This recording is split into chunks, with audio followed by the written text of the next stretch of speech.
Ivan the Terrible atau si jahat Ivan dilahirkan di bawah bintang nasib yang jelek. Ketika ayahnya, Grand Duke of Muscovy, menceraikan istri pertamanya pada tahun 1525 untuk menikah dengan ibu dari Ivan. Dikatakan bahwa seorang uskup dari Yerusalem mengatakan, "Jika kau melakukan hal yang buruk ini, maka kau akan mendapatkan anak lelaki yang berperangai jahat. Bangsamu akan menjadi sasaran teror dan air mata." Teror dan air mata itu ternyata terbukti benar-benar ia lakukan. Karena semasa dia masih hidup, Ivan yang dikenal sebagai The Terrible atau si jahat ini, walaupun sebenarnya ini bukanlah sebutan yang tepat untuk menggambarkan kekejamannya, melainkan The Dread, atau yang sangat menakutkan, lebih tepat disematkan sebagai julukannya, telah banyak melakukan pembantaian dan kekejaman. Ketika dia berumur 8 tahun, Ivan adalah seorang yatim piatu.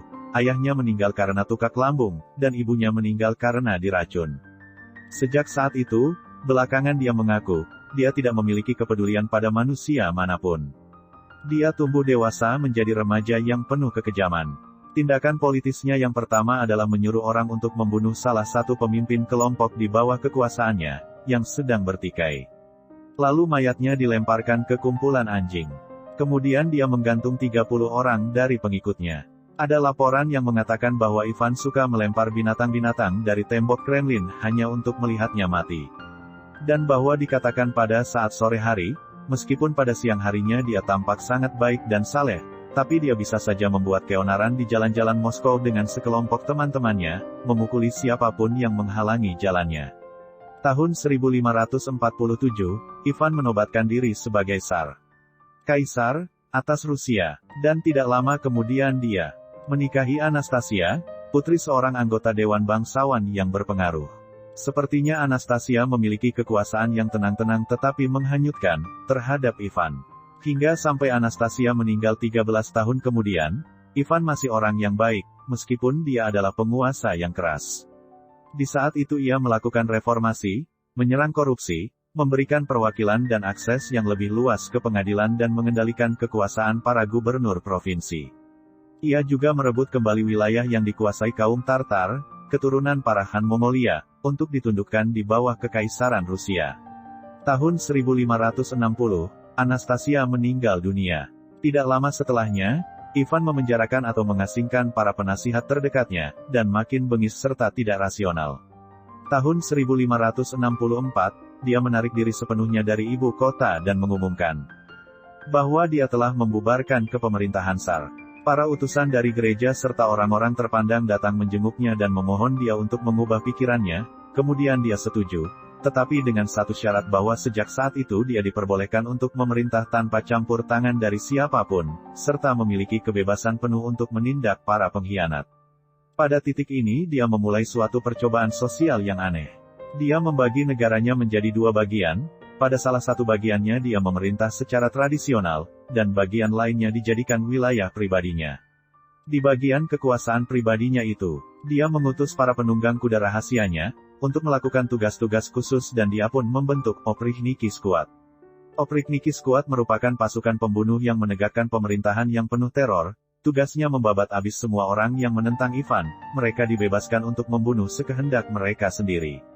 Semua para penentang Ivan beserta keluarga mereka pun dihabisi. Bahkan kepala gereja ortodoks di Moskow pun dibunuh secara brutal, sementara Ivan melewatkan hidupnya di luar ibu kota, menikmati gaya hidup mewahnya. Sebagaimana yang dikatakan oleh salah seorang ahli sejarah, perpaduan antara kesolehan ala biarawan, namun juga mabuk dengan berbagai tindakan tak bermoral dan kekejaman yang gila. Klimaks dari teror itu terjadi tahun 1570, ketika para penduduk kota Novgorod dituduh telah siap memberikan kota mereka ke Polandia. Ivan segera melesat dengan kudanya ke utara, meluluh lantakkan kota itu sampai ke setiap penjurunya. Kemudian dia membangun dinding kayu di seputar kota itu, dan selama 5 minggu melakukan pembantaian gila-gilaan yang tanpa pandang bulu. Anak-anak dibantai di depan orang tua mereka dan sebaliknya. Para wanita digantung di tiang gantungan atau direbus di tempat pemanggangan. Para pria dilempari dengan tombak atau digoreng hidup-hidup dalam penggorengan raksasa. Puluhan ribu orang tewas, dan ketika Ivan sudah selesai, dia kembali ke Moskow untuk makin menggalakkan eksekusi dengan pembantaiannya. Kali ini yang menjadi sasaran adalah sebagian besar penasihatnya, dilakukan di Red Square. Yang menyebabkan reputasinya menjadi begitu terkenal adalah ketika dia menyerang Livonia, satu garnison lebih memilih untuk meledakkan diri mereka sendiri, daripada harus jatuh ke tangan Ivan.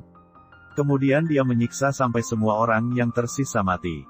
Tahun 1572, Ivan membatalkan pembagian wilayah kerajaannya untuk mengatasi serangan Tartar yang mengancam Moskow. Sekarang, dalam hal apapun, semua oposisinya sudah dilemahkan. Sejak itu, seperti ketika usianya masih muda, dia tampil dengan perpaduan antara kesalehan ala biarawan serta kebejatan dan kemarahan yang tak terkendali. Tahun 1581, ia mendapati istri yang tengah hamil dan anak lelakinya dalam pakaian yang setengah telanjang. Dia membanting wanita itu ke lantai dan menendangnya.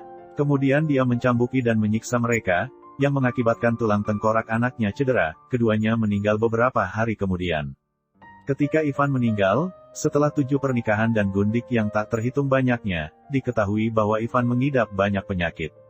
Inilah yang dikatakan seorang pedagang dari Inggris.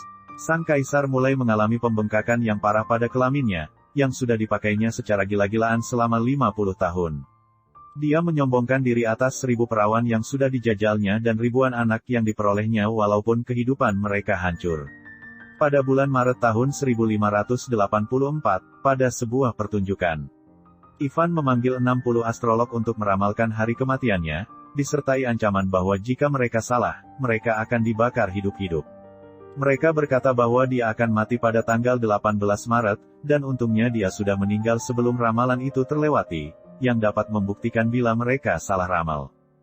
Pada hari kematiannya, tanggal 18 Maret tahun 1584, Tsar Ivan Vasilievich menghabiskan waktu yang lama, sekitar 3 jam, di pemandian dengan tenang.